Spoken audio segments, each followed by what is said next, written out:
I'm ready to slash and burn. No quarter.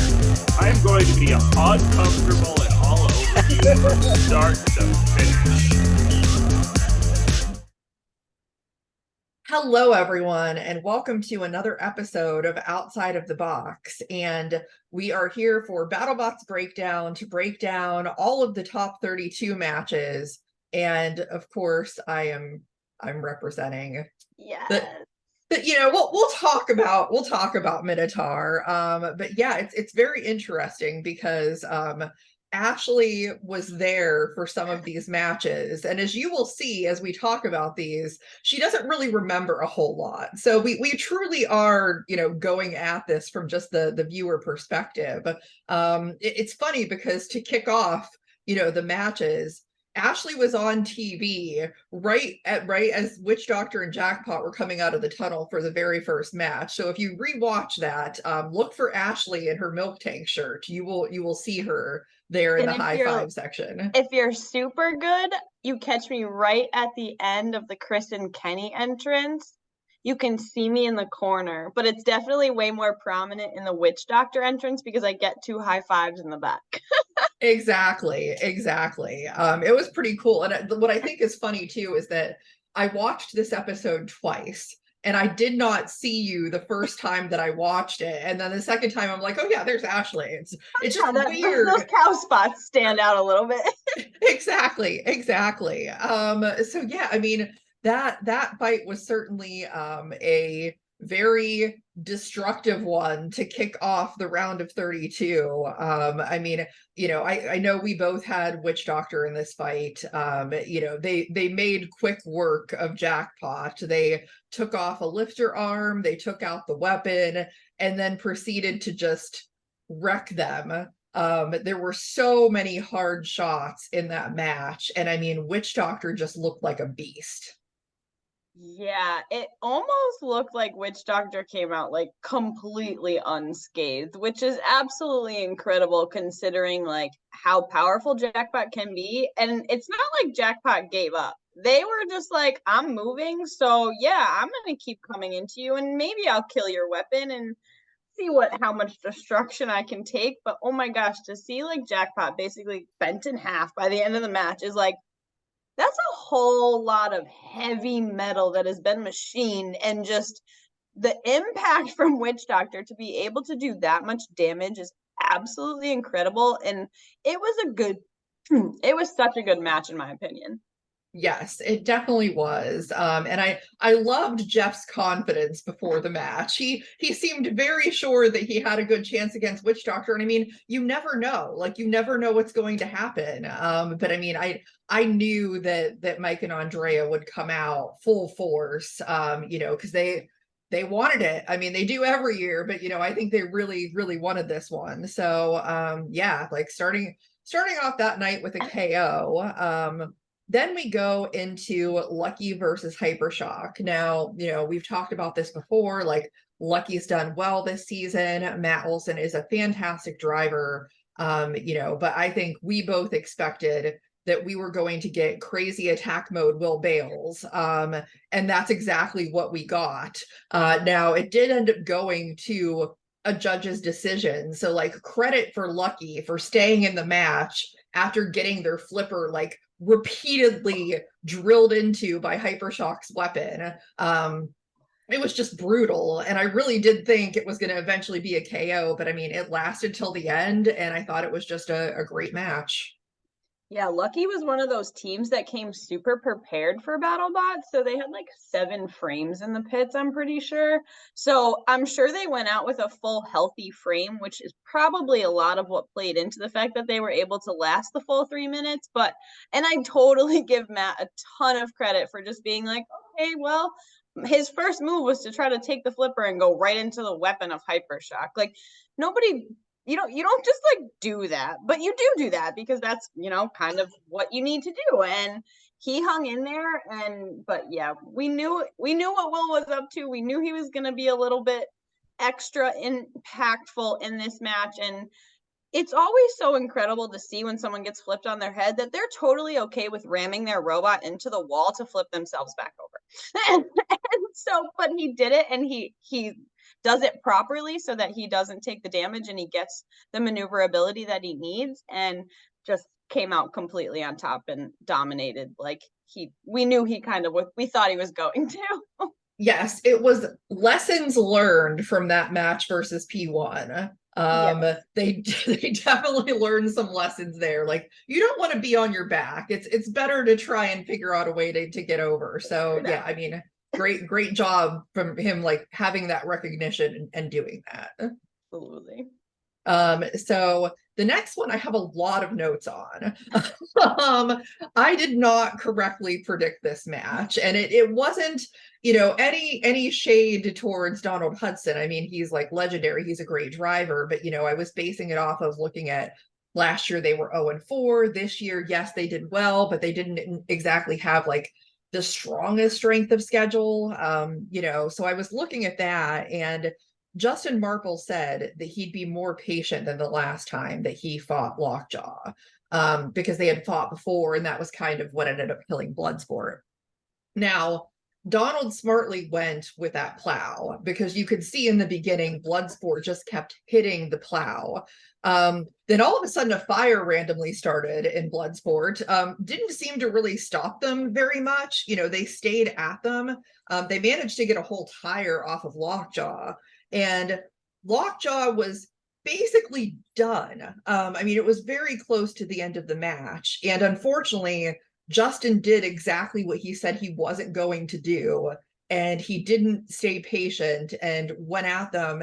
And you could hear him after the match, he was so upset and basically like saying, you know, like, I didn't need to do that. He, you know, he knew he had made a mistake, and my heart really broke for the team because they had that match won.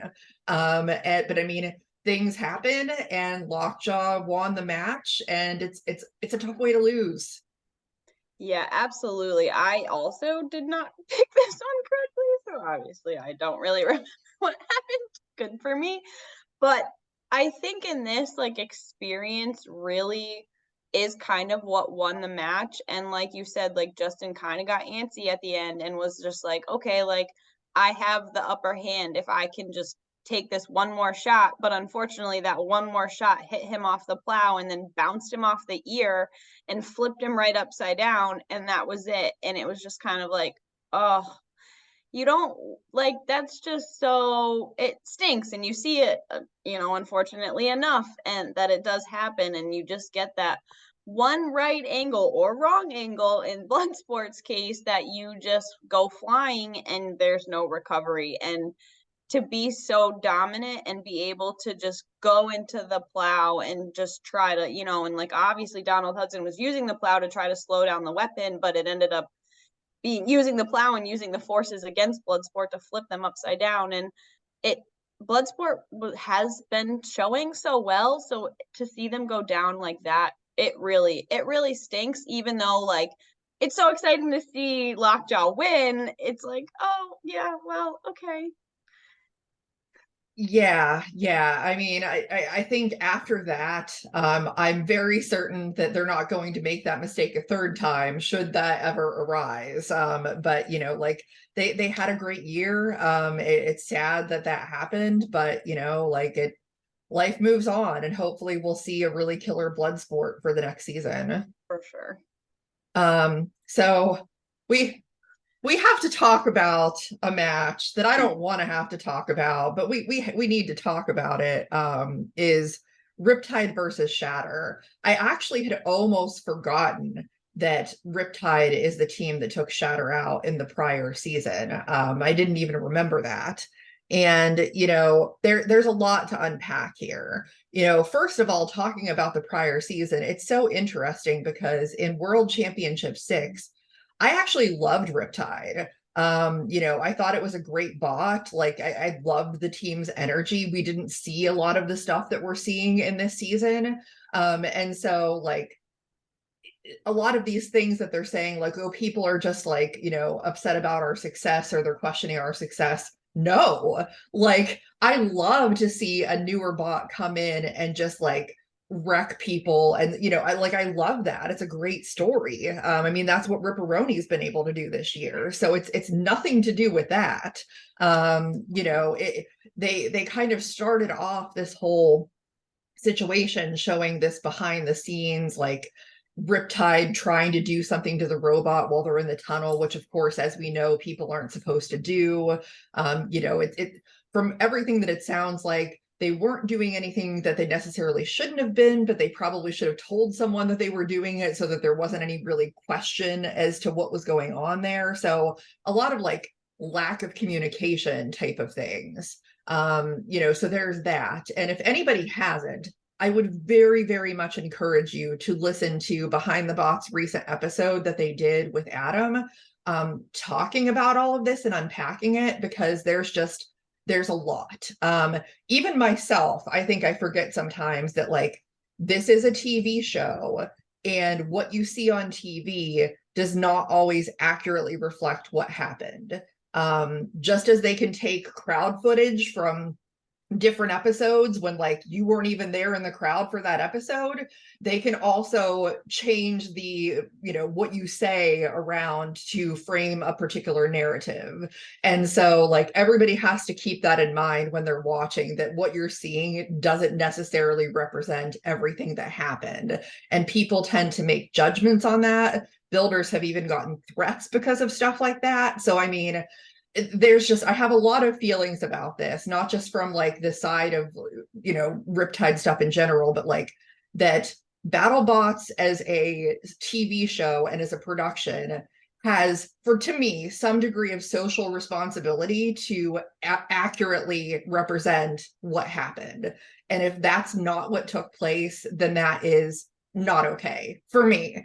But getting into the match itself, like, the match is what I expected. I mean, Riptide tore Shatter up really good. They did stop and hang back, obviously, after Shatter wasn't moving and was just in a corner. Like, they stayed away, which for a minute there I was questioning, like, does this not fall under the non-engagement rule? Because technically their weapons firing, I don't know, but like they did hang back. So there's that. And then diving into the back half of that with the interview, because I know a lot of people have had feelings about that, you have to keep in mind, and again, this is something that Adam went over in the Behind the Bots episode, and I think is really important, because people said, well, that's kind of crappy. Adam didn't shake Ethan's hand. Well, if you're looking just even what we saw on TV, the very first thing that Ethan said is that Adam's paranoia cannot stop us, which is a huge insult and not a necessary thing to say at all. And apparently there were other things that were said that were not on TV. So do I blame Adam for not shaking his hand? No, not one bit, because that's not necessary. It had nothing to do with the match itself. It was all because of those comments. So, everybody kind of has to keep that in mind. But, and honestly, to me, I think the handshake seemed a little bit like a bait. Where Ethan knew he wasn't going to shake his hand, but he did it anyways, just to make it look like Adam was being a sore loser. So, I mean, that's my opinion, obviously. But Ashley, you can kind of give your side of things. Yeah, like because obviously I was there for that episode, like none of that came out when it was being filmed. So we just saw a straight match and only the comments at the end. And yeah, the interview was definitely longer. I remember that, because I remember being like, can you just stop? And like, obviously, like, you and I obviously know these builders, and especially like between like NHRL, like it's such a community and it's such a family, and Adam is not like that. He's not that type of guy. Like, and I'm the type of person that I have a boundary, and if I don't like you, I'm not going to shake your hand. I'm not going to engage with you because I don't need to, and that's for my personal preference. So good for him for standing up and having that boundary and being like, you disrespected me. I'm not going to give you that respect because you don't deserve it at all.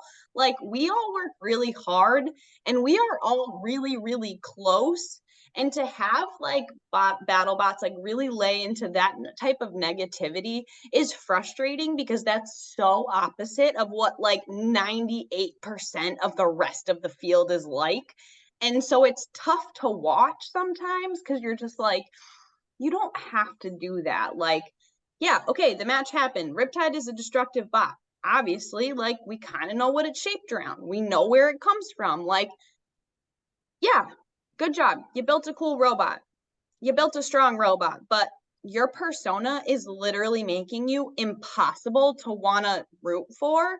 And I'm sorry that I could never stand behind somebody that's going to be like that, because that's just not what the community of robot builders is. And that's it.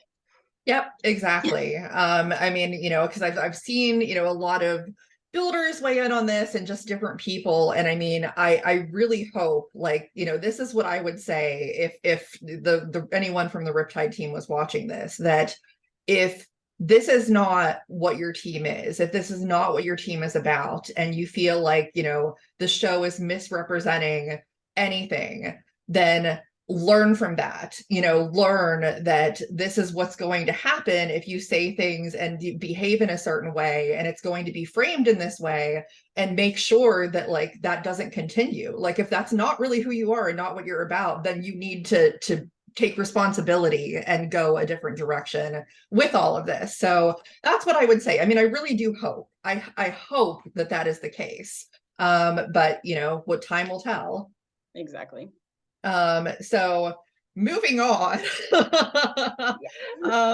to Claw Viper versus Mad Catter. And I have to quickly give a shout out to Minnie Mason in the crowd, because that kid was fantastic. Oh, fantastic. So really excited to see that. And then, you know, we start everything off with Kevin Milcheski's evil laugh, which is also always a highlight for me.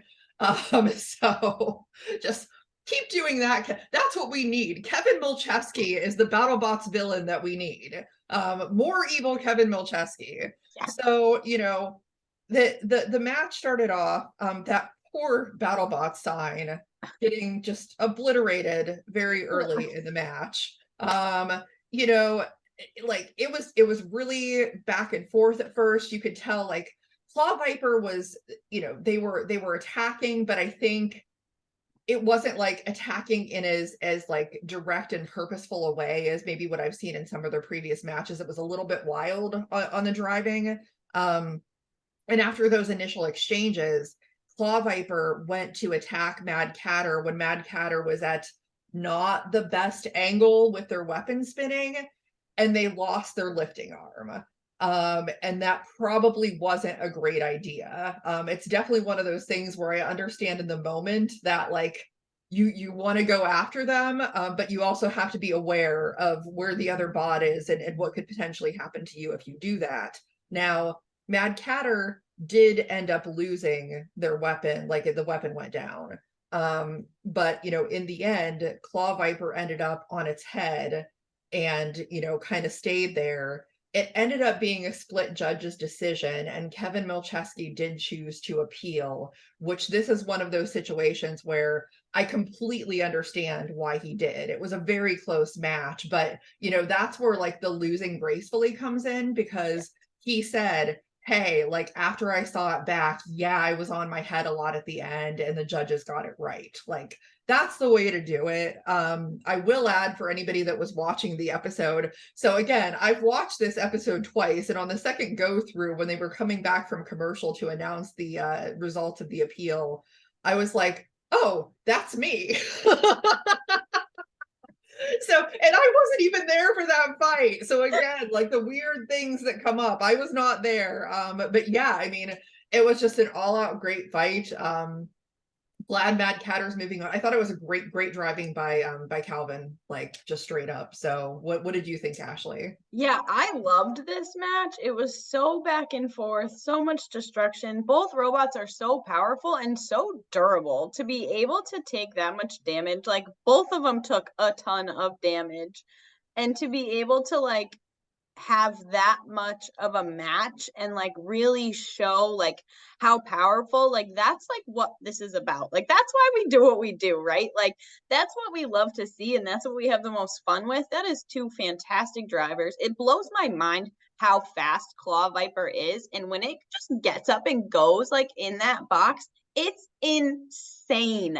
And I cannot wait to see, like I really hope that Kevin dials it in, brings it back, and like makes those little bit of improvements, because I think he can do a lot. But I'm so excited for Martin and Calvin. Like I'm so happy to see them moving on. So yeah, I'm pumped. It was such a good fight. Yes, and I'll get into that later, but it led to one of the most great jokes of the entire season. So then we had Huge and Scorpios. I had realized, like, prior to this match, because thinking back, that Huge had never won a round of 32 fight. I didn't even realize that that was a thing.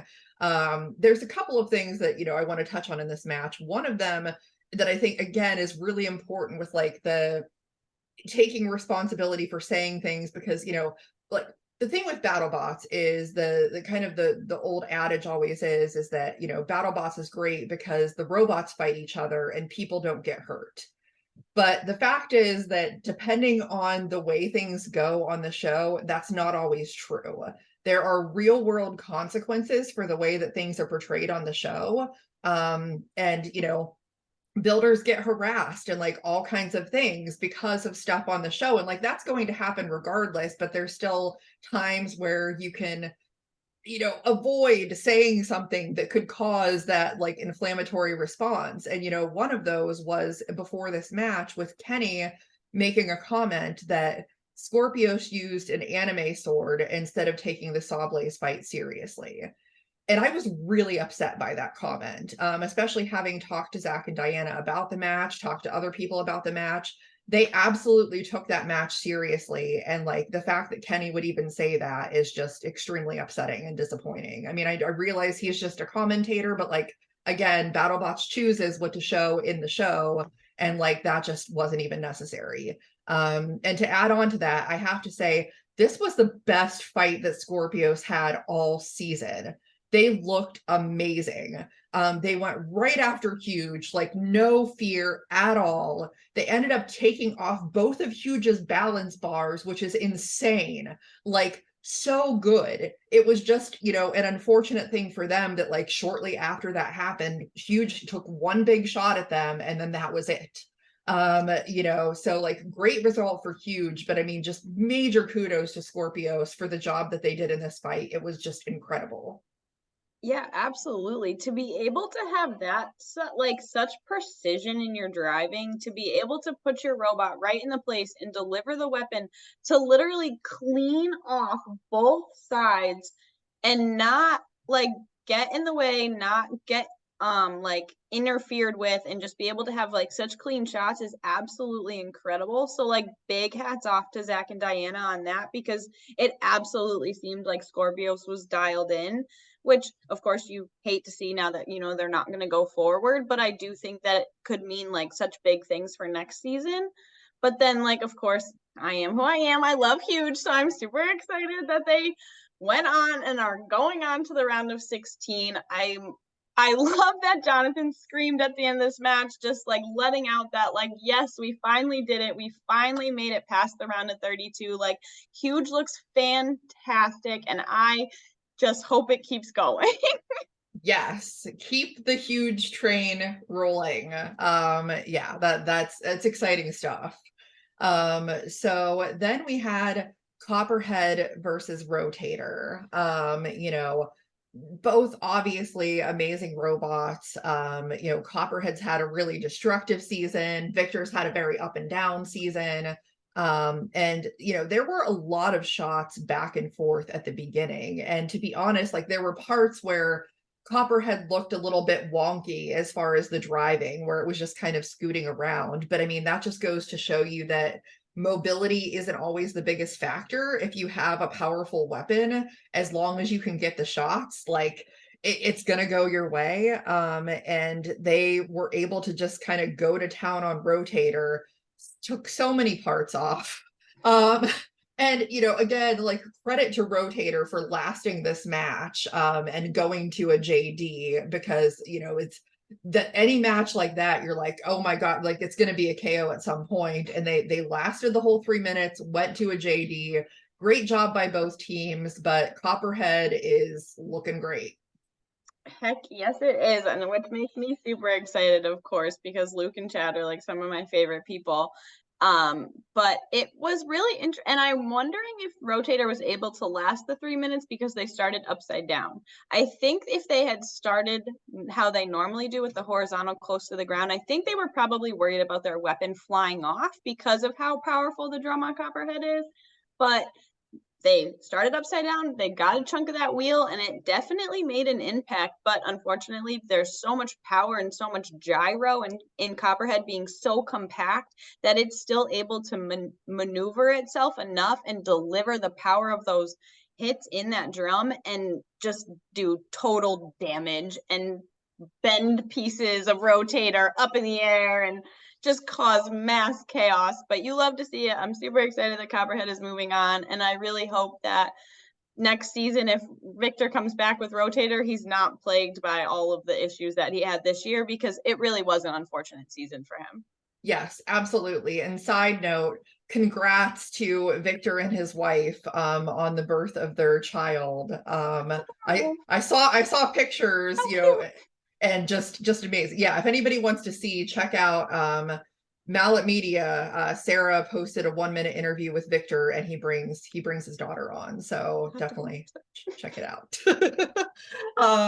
And the last fight of the first episode, so this would be for quadrants 2 and 3, was Endgame versus Tantrum, which is an insane match to have in the first round of the tournament. It was very much a fork battle in the beginning, and Tantrum was winning. Like, they were actually winning. And I'm like, well, this is awesome. I mean, like, you knew that they were going to give Endgame a hard time because Endgame has said Tantrum gives them a hard time. So you knew that was going to happen. But once the fight got to about the halfway mark, Endgame was able to start getting those shots that we're used to seeing from them.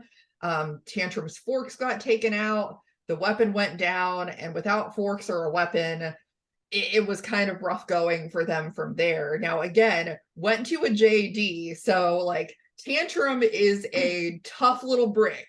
So, just a great match overall. Definitely a deserved win by Endgame, but Tantrum really gave them a run for their money. Yeah, absolutely. I mean, I had picked Tantrum to win this match. I was really giving them the credit that they had figured out a way to beat Endgame. And for the first half of the match, I was like, yes, it's gonna happen. Here we go. It was so good to see them able to get that control, back them into the wall, take some hits with that punching arm. You love Tantrum. It's such a cool robot. It's such an awesome design. It's so innovative. And Alex and Ginger said, every time they get a little bit better and they get a little bit closer to beating Endgame. Everybody knows Endgame's one of the best robots out there. That's just an incredible machine. They know what they're doing. They drive a beast of a bot, but Tantrum gave them a run for their money, and you love to see that. This match was so awesome. I thought it was just so good, and such a way to kick off the first end of the episode. Just nuts. That, if that's what we're starting with, where are we going? Right. Absolutely. Yeah. So that was the first week of the round of 32. And of course, just a couple of days ago, we had the rest of the field. And started off, with the quadrant 1, quadrant 4 side of things. What I would consider to be one of the best fights of the year, which was Black Dragon versus Ripperoni, which I loved the idea of this anyways, because you have two teams that have so much energy and are just really fun teams that love to fight robots. Black Dragon had googly eyes on it. And I'm like, I don't think they had them on there before. Is this a new thing? I'm like, what? Black Dragon has googly eyes. So I could not be more excited for this match to start. Now, Ripperoni hit them so many times. They just kept at them. It was so great. And Black Dragon just kept coming back and attacking no matter what Ripperoni threw at them. And with about a minute to go-ish, Black Dragon caught fire. And I'm like, it was one of those things where, you know, my initial reaction would be like, oh no, like they're going to go down. But then I was like, but this is a dragon. So I'm like, I don't know, this might actually like work in their favor. And it did, strangely enough. Now, like, it was again one of those heartbreaking things where I'm watching the match and Ripperoni is sitting there not far away from the shelf, and I'm like, that is not where they want to be right now. That is not where they want to be. And sure enough, Black Dragon just plowed into them, knocked them up on the shelf, and they couldn't move. And I was like, no. I mean, at the same time, like, so happy for Black Dragon. You could see, like, just how elated they were after the fight. I mean, you know, bringing the lucky duck out and everything. So, like, so happy for them, but so heartbreaking for Ripperoni, which, you know, I think that if that last bit had not happened, I think they win a JD, which makes it extra, like, heartbreaking. So that's, yeah. Yeah, to be counted out with like 3 seconds left on the timer is never a place you want to be, like, especially when you know that you've probably delivered way more damage and had way more aggression than your opponent. And so it's super heartbreaking, of course. Like, we love Ripperoni, like, we love Team Omega. Like, the fact that all of Team Omega came out for this fight, like, just shows like how many people are behind these robots.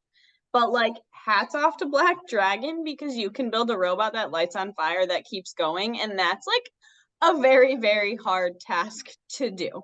Like, you still took the flywheel motor out, you know, you did your damage, you, even with your adorable googly eyes, like, how do you make Black Dragon look cuter and then just have it be so terrifying all in one shot? It's really impressive, and like, it's really adorable that like Julio got so worked up that he's like, I'm sorry about my broken English. Like, I'm just so happy, and like, you just love that for them. So as much as it stinks to see Ripperoni go home, like, I can't wait to see like where Black Dragon goes. We'll see what happens. Yep, exactly. This must just be a Brazilian thing. Minotaur spent an entire match on fire before, so, you know, They like, figured it out down there in Brazil. it's Like, just what they maybe do. the heat is like a major factor or something. I don't know. Yep. So yeah, no, that was definitely a good match. Now, so the funny thing is that for the next match, Cobalt versus Monsoon, the first thing that I wrote in my notes was just a bunch of exclamation points. Because I was so happy. This is, I don't think I've ever been happier to be wrong in my life. Because you know, we talked about this. I was very torn because I'm like, do I think Monsoon has the capability to beat Cobalt? Yes, I do. But I was like, I just like, Cobalt's looked really good this season. I don't know that I can say that that's going to happen. And I think, you know, the big difference there was that Monsoon, when they got the hits, they had no hesitation. Like, that double hit was one of the best things that I've ever seen. You know, because a lot of teams, they'll get a hit and then they'll hang back and wait to see what the other robot does next. Not Tom, not at all. He just was like, nope, I'm gonna hit him again. And I have to say, Tom and Tim is my favorite bromance in all of BattleBots. Like, that, I love the two of them. There's like, so it is so nice to see them, like, you know, because back in the day, like, they were together and then they weren't together, and now like they're back together. And I think that is just like, I love that team. I love that team so much, and I'm so happy for them. Yeah, absolutely. I agree with you completely. I've never been more happy to be wrong because like, and obviously like I was there, but I picked the wrong one. Not that I was like trying to, you know, reach real back in the memory bank, but the relationship with Tim and Tom, and just having so much confidence in each other and having so much confidence in like the driving ability, and to be able and to recognize like how incredible of a driver that Dave is, and to know that those are two of the best like UK bots. Like, that's really cool. Like, they come all the way over here and they show out and they build destructive robots that absolutely put on a show. And I'm so stoked for Monsoon. I'm so happy that they're moving on. I can't wait to see like what they do next. Like, Sawblaze is gonna be tough, but they're powerful and they like have that whole like team love and support. And so like I think it's really gonna be a good match. Yes, it certainly will.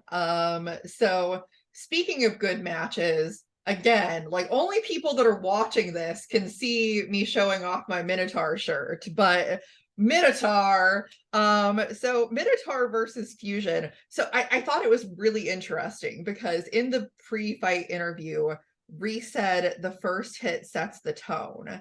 And the funny thing is that Fusion got the first hit and like it hit hard. And if I was Minotaur, I would have been very worried for about 5 seconds. And then Fusion caught fire. Which sadly I expected. No, I didn't expect it so quickly into the match. I thought it would last longer and that at some point in the future it would catch fire. But that's what happened. And I have to point out like 2 just funny things after that. One was that there was a guy in the crowd with a sign that said, "Well, that was quick." It was like best like timing of a sign ever. With a Minotaur sign behind it, even like exactly. And then you know, Reese is always great for a post-fight interview. And he said, "I would have liked to go longer than 10 seconds." And then he was like, "Well, where have I heard that before?"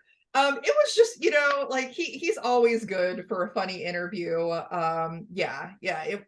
You know, I'm obviously glad Minotaur is moving on, but I was like, "Oh boy," I was scared for like a second there.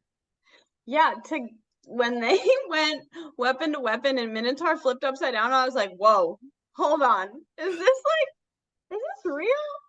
And then I like saw the spark, and I was like, "Oh yeah, there it is." Bummer. Like, you hate to see it. Like, I don't like Fusion. Stop lighting on fire, please. Like, you never know where that match could have gone, and like that's like the worst part about it. Like, man, that was like so quick, but it could have been so cool, and like it definitely like didn't live up to everything. But like to take Minotaur and put him on their head, like wow, that's pretty incredible. So like hats off to you, Reese. Like your freaking gem and your interviews are just priceless. Like, but yeah, good job, Daniel. Good job, Marco. Like Minotaur's a beast. You know how to build a durable robot that can take those types of hits and impacts and be okay. And let's go, Minotaur. Exactly. Go Minotaur. And also, Reese, do not give up on Fusion. Please bring it back. Just find a way to make it not catch on fire. Like if you can just do that, then I think it's going to be pretty good. So we'll hope that happens. But you know, then we went from that to having the other Ewert brother, Jake, Hydra versus Death Roll. So, you know, again, like we talked about this, and I love Death Roll, obviously. And they have a lot of reach, yes. But a big reason why, like, you know, I couldn't pick them in this is because I know that while they have reach, that where their weapon sits in relationship to the floor, that like I didn't think it was going to really be low enough to make an impact if they hit Hydra face on. You know, they would have to get at him from the sides or the corners or, you know, something where they can bite onto something. And that's really what happened.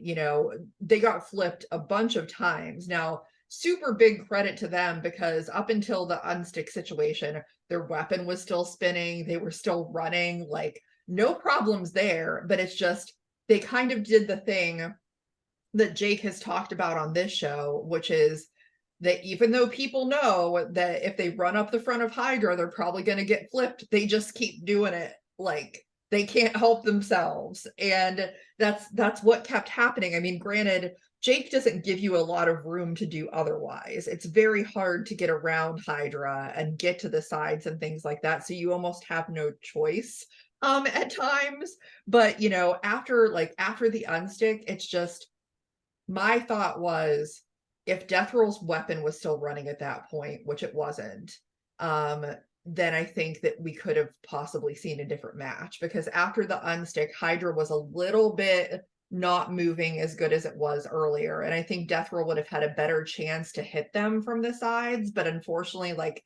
that wasn't the case. They didn't have a running weapon. There wasn't a whole lot else that they could do. So they just got flipped a few more times, and that was really it. I thought it was really funny, though, I have to add, that towards the end, when they didn't have a weapon, Steven was on the side yelling, "Knife him!"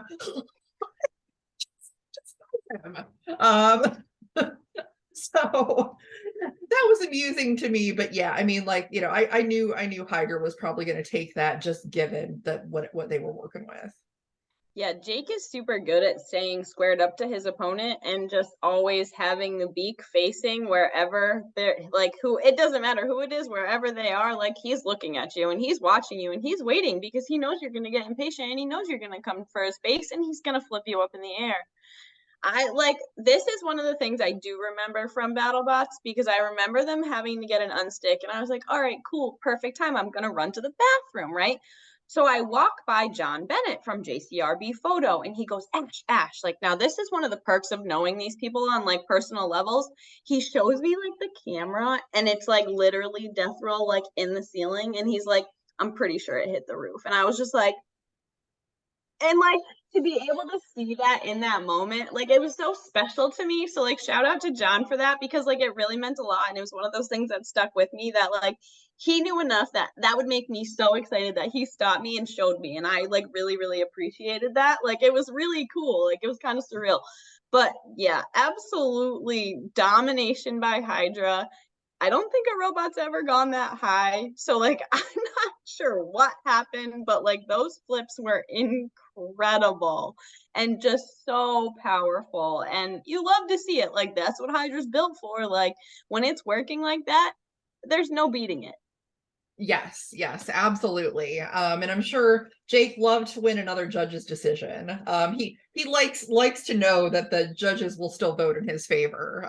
So yeah, that was great. And then so we had Quantum versus Ribot, and obviously I have to say, I believed in my friend David Jin and Ribot the whole time. And despite the fact that obviously, like, I love Quantum, it's one of my top 10 favorite robots of all time. Like, I think it's a beautiful robot, but I know that it is susceptible to taking damage. They're not well armored, especially for a vertical spinner when Ribot has that vertical configuration, which I assumed they were going to go with in this match. I think it made sense.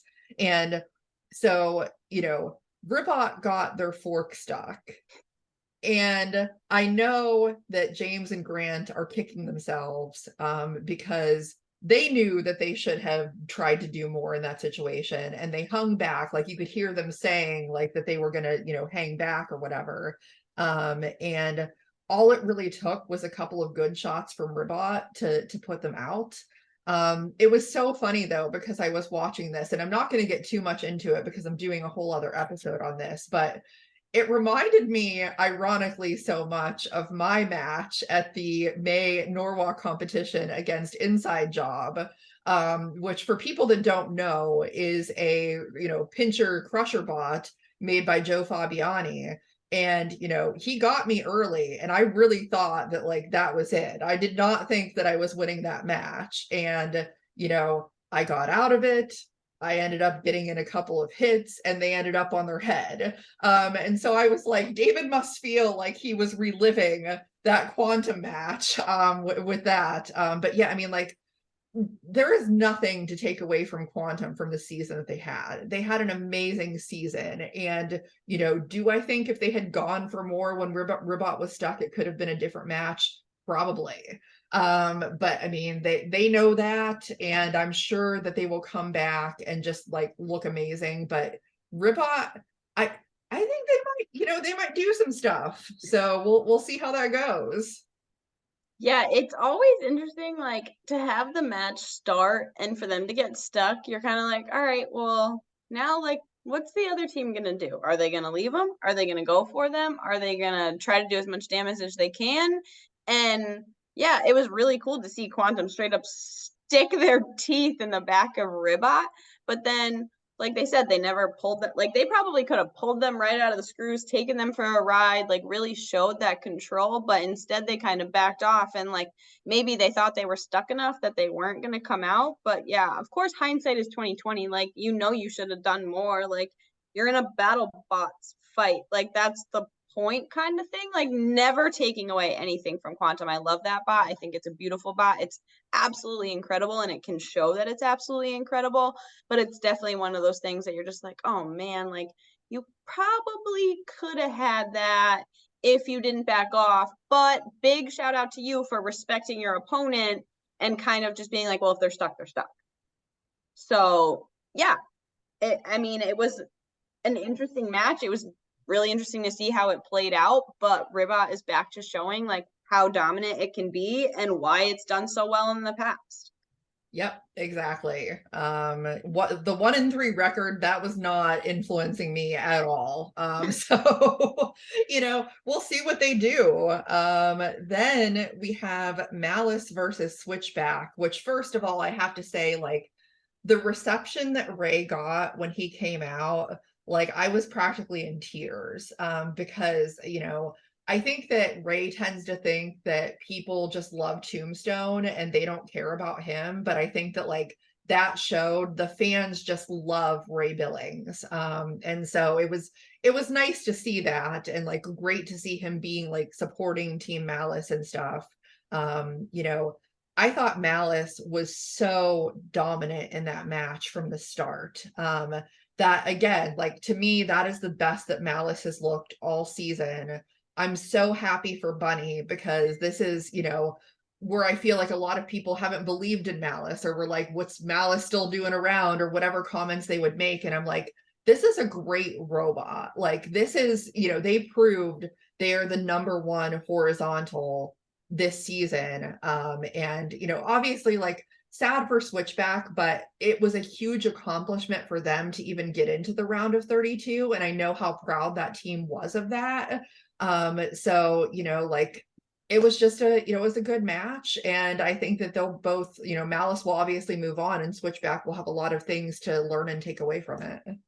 Yeah, absolutely. I do remember like hearing that Ray Billings was like at BattleBots, and like, even to me, I was like, wait, what? He is? Oh my gosh. And like, he had come to Norwalk, but I had never really gotten the chance to like meet him or anything. So to me, like, it's still like, he's still a legend. He's still really cool, And the reception he got when he walked out with Malice was absolutely incredible. And like, obviously they don't show all of it, but we were so loud. Everybody was so pumped to see him. Like, and then I did get lucky enough that I did actually get introduced to him like later the next day, I think that it was, which was really, really like such a crazy experience for me. So it was really nice to see him really like have Bunny's back after like she had like a little bit of an accident in the pits and she got a little bit cut up. So Ray, kind of came in to back her. And like, it's really cool to see, like, that's what the community is about. Like, that's what the mentors are there for. Like, that's why they do what they do. And so to see him have that, like, to be there to support them, and then to have them have such a dominant win is absolutely incredible. But like, shout out to Switchback for lasting the entire time. Their armor package definitely does some work and really kept them protected. Unfortunately, they just lost their weapon chain, and that really stinks, because there goes your drum and then you're kind of dead in the water. But Switchback to me is so cool, so I really hope that they make improvements and do like really more cool things next year. But super excited for Bunny and Team Malice, because I do feel like Bunny catches a lot of shit sometimes. Sorry. But it's not fair to her, because she builds incredible robots and she's so smart and she has such a good team that she really deserves this. Oh yeah, 100%. Yeah.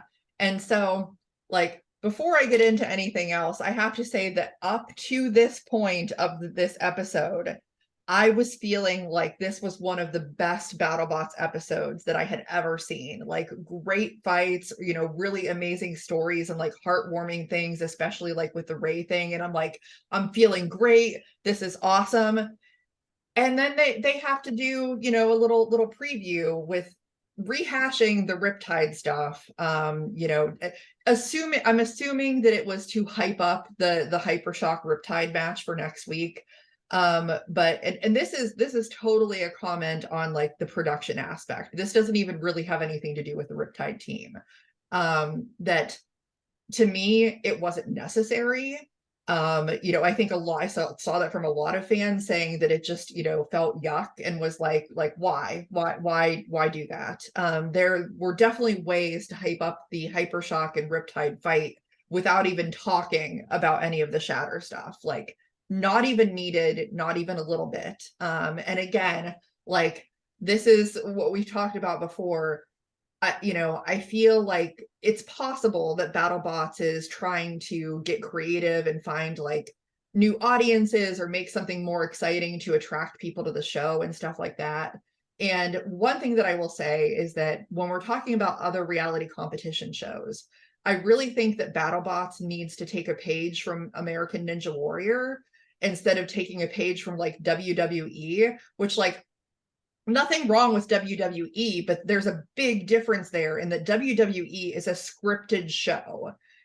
People know this. They know that it's scripted. They know that it's not real, even though these are real athletes doing real things, but it's still a scripted show. BattleBots is not.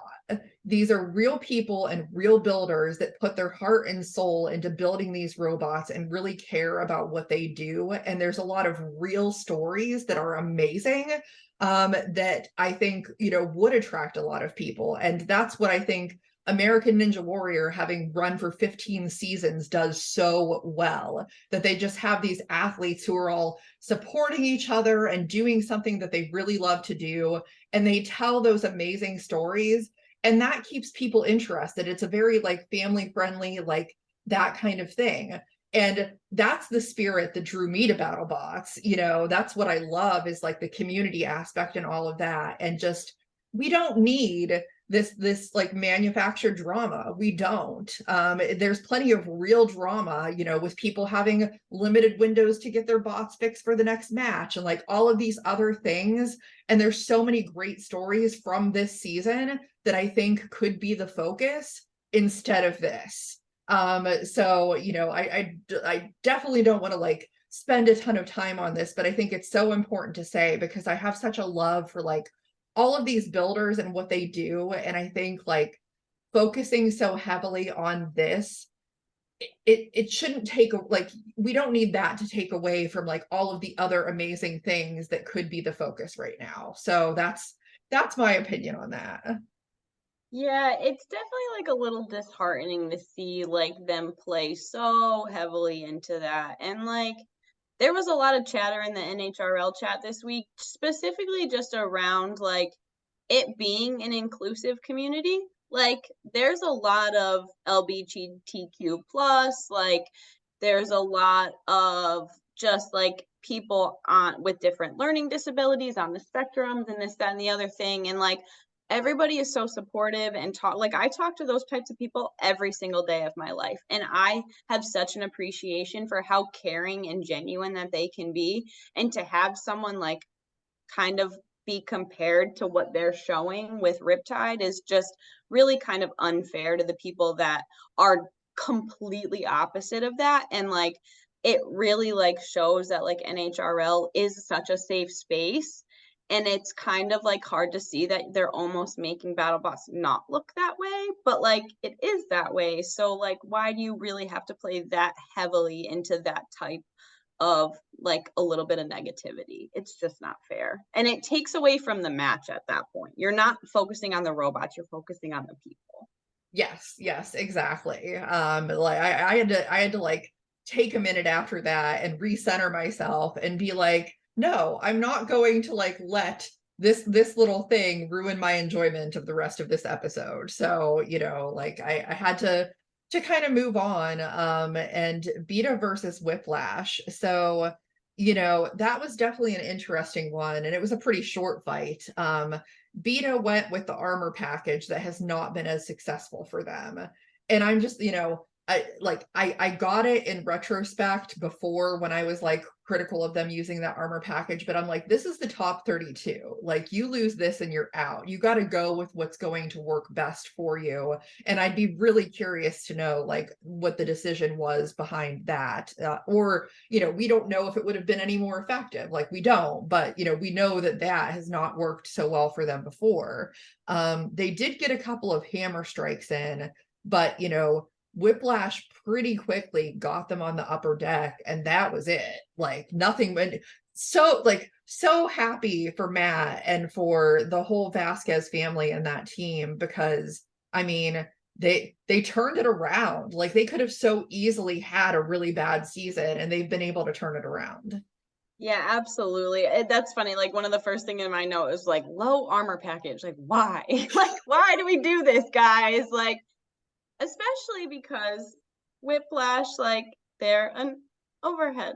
Why would you not take your big wedge and try to protect yourself a little bit more? So I kind of thought the same thing. Like, why are we doing this again? Why, like, I'm sorry, but you have not had success. Like, you were taking straight up hits like into your huge wedge and you weren't being affected. So why are you selling yourself short and kind of like trimming down your armor? So, but it was like, okay, all right, we'll see. Well, we'll see how it goes, you know. But I was so excited to see Whiplash take control, get under them, do what they needed to do, and just say goodbye. I'm here to show you that the first two matches of this season really didn't matter, and that's not who our robot is. Like, we're here to play, and like we're here to stay. Yes, absolutely. You know, we'll see what they do moving forward, but they're looking a lot better for sure. So the last match and the main event in the episode from this week was Sawblaze versus Blip. Aaron versus JMO, you know, like two of the great builders drivers in the sport, flat out. You know, it was kind of sad to see them go against each other, because then one of them is going out in the first round, which is tough. But you know, JMO brought a brand new blade, had it nice and sharpened. And I have to say, like, what a freaking fight. Blip took so many face shots. That, like, I'm sorry to Sarah, because I'm sure she'll be watching this, but Blip reminded me of Nelly the Ellibot when its face got all torn up in the it really looked like that. That was the first thing that I thought of. But you know, like, again, it shows you that Blip is such a durable bot to like take all of those shots and be able to still move around. Yeah, just like a great fight. Sawblaze looked amazing. You know, that Chris and Kenny were, you know, going on about like, is this Sawblaze's year? I said this from the start. Well, I always think that it's Sawblaze's year, or Minotaur's, one of the two. And so, you know, like, yeah, like JMO's looking good. He's going against Monsoon next, and that's going to be a difficult one. But yeah, I mean, just an amazing fight. Yeah, I mean, JMO and Aaron are obviously like two of the best that have ever done it, like especially like close in age to like where a lot of the field is, and to be like so smart and so effective and just such like good robot designers. Like, this is what you want to see. Like, this is what you come to watch, right? Like, how do you go? Like, I love Blip. It's adorable. It's so cute and so durable and so compact and able to deliver so much power. And it was like so sad to see JMO take so many chunks like right out of it and just pick it up and carry it around like a little baby and slam it into a wall. And you're just like, all right, yep, that's JMO for you. But like, that, they're just so incredible, and they put on a show, and it didn't matter. Blip was like, I don't care that you're taking shots out of my armor. Like, I'm still gonna try to get in your face, and I'm gonna have my fork straight up dangling off the front of my robot. Like, it doesn't matter. I'm still coming for you, and I'm still gonna try. Unfortunately, he wasn't able to get any flips off, which stinks, because I am curious, like, if the flipper was still working by the end of it. But just an incredible match from both builders, hands down, like absolutely what you want to see. And I can't wait to see Sawblaze in its next fight. Yes, absolutely. And I just have to ask JMO, why do you hate robots with eyes so much? Why do you destroy them? You've destroyed paws. And now you've destroyed the face of Blip. Why do you hate robots with eyes? Literally. No, but it was great. And then I just briefly, because the internet is abuzz about it. So after this episode, Chris and Kenny decided to interview Martin Mason to talk about the huge fight. And Martin is so great. He just always says the most fun things, and he's very big on replacing words to like go along with what he's talking about. And he was talking about huge and saying that huge was like this big white whale, which I would agree. That's kind of a fair assessment. But he said, instead of a harpoon, that he's going to bring something else that is very similar to harpoon. And I just have to say, Martin, I love you. That kind of made my night. But just fun stuff. And I have to say, I do really like these post breakdowns, going over things and stuff like that. I think it's a lot of fun, and it just adds a little bit more like color and stuff to what we're watching. Yeah, absolutely. And like to see Chris and Kenny just genuinely laugh as hard as they were laughing, and just being like, okay, like there's nothing we can do about what he just said. Like, okay, like perfect. Like, let's just keep going, kind of thing. And like, it's kind of funny to think like Jonathan was standing there with his ears covered and he heard none of it. And I'm sure like watching it back, he was probably like, oh, like I wonder if he could hear people laughing and like wondering why, and just being like, oh, now it makes sense. But I think like the little like after show is really cool, and it's kind of like I never knew about the whole like ice and Ripperoni and cooling the motor, and so you like really learn like cool facts, and like you really get to see like the more like human side of like the builders and like the guys like that are behind these robots, and like really get to like a taste of how smart they are and like how much they have accomplished over their like years or so at BattleBots. And so like it gives them a little bit of a spotlight, which I think is really, really cool, and like it's super authentic. Yeah, and it's BattleBots After Dark. Yeah, that too. I mean, there's always a weird part of the night. We just can't help it in robots. Exactly. Yeah. So I mean, we have, the next round completely set. I am very excited for it. I think that we're going to get a lot of additional wonderful matches.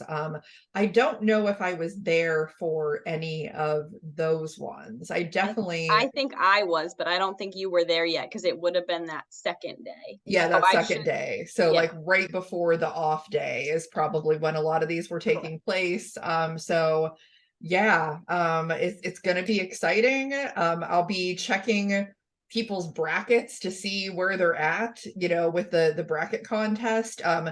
We'll see if anybody is beating me at this point, because I've only gotten 3 wrong. So if anyone's beating me, then they good job. Probably have more knowledge of what was actually going on. So we'll see what's going on there. But yeah, so exciting stuff. We just have a couple more weeks left, which is insane to me. And if you're watching, please make sure you watch. My 100th episode is going to be up on Monday with Team Scorpios, and it is fantastic. Just so much fun. Always fun with Zach and Diana. And I'm also going to have an interview with Ripperoni next week. So lots of awesome stuff to come very soon. But Ashley and I will be seeing everyone next time. And please make sure that you like, subscribe, all that good stuff. I am almost up to 500 subscribers. Let's get there. Do it. So we'll see everyone next time on the show.